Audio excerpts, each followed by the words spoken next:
Une centaine d'acteurs de différents corps de métiers liés au tourisme et à l'hôtellerie se sont donné rendez-vous à Saint-Louis.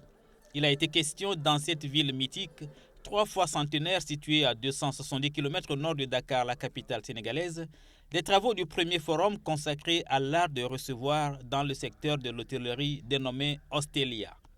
Mais notre souci est le suivant. Un thème sectoriel ne peut pas être traité seulement par les experts du secteur.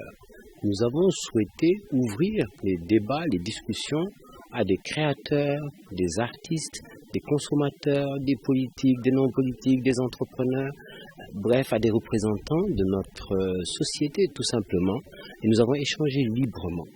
Ce forum intervient au moment où le tourisme va mal dans un certain nombre de pays africains à cause des crises armées ou sanitaires. Tout ça, ce sont des chocs exogènes qui, fondamentalement, affectent naturellement notre tourisme. Cependant, cela ne suffit pas. Ce n'est pas seulement ces problèmes-là qu'il faut identifier. L'audit que nous avons vu tout à l'heure montre qu'au-delà de ces aspects qui sont exogènes, sur lesquels nous n'avons pas de maîtrise directe, il y a d'autres problèmes qui sont des problèmes internes sur lesquels nous devons absolument intervenir pour développer notre tourisme. Malheureusement, vous savez, les médias internationaux ne sont pas en Afrique. Et la façon dont ils traitent l'Afrique est une façon souvent biaisée parce qu'ils ne connaissent pas. Vous regardez une chaîne internationale, on dit il y a Ebola en Afrique. Mais il n'y a pas Ebola dans tous les pays africains, il y a Ebola dans 3 pays.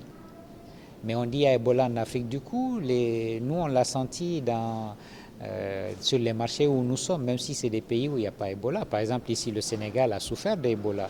Pourtant, il n'y a eu qu'un seul cas qui a été vite maîtrisé. Donc, l'Afrique est maltraitée et ensuite, on ne montre que des choses négatives de l'Afrique. Les institutions en charge du tourisme mondial indiquent que le nombre de visiteurs vers l'Afrique a connu une hausse de 300% depuis les années 90. Et ce secteur pourrait créer près de 4 millions d'emplois en Afrique subsaharienne d'ici les 10 prochaines années. On a beaucoup de choses à apporter au monde de l'hôtellerie. Les hôtels signés, c'est quelque chose parce que ça devient des produits, entre guillemets, qui deviennent ambassadeurs de pays, de villes, de terroirs, de savoir-faire, d'artisanat, de saveurs, de gastronomie, de beaucoup de choses. Le tourisme, c'est l'affaire de tous. C'est l'affaire du gouvernement, c'est l'affaire des entreprises, c'est l'affaire des hôteliers, mais c'est aussi l'affaire des populations. Puisque ce sont les populations qui doivent aussi retrouver l'art de recevoir.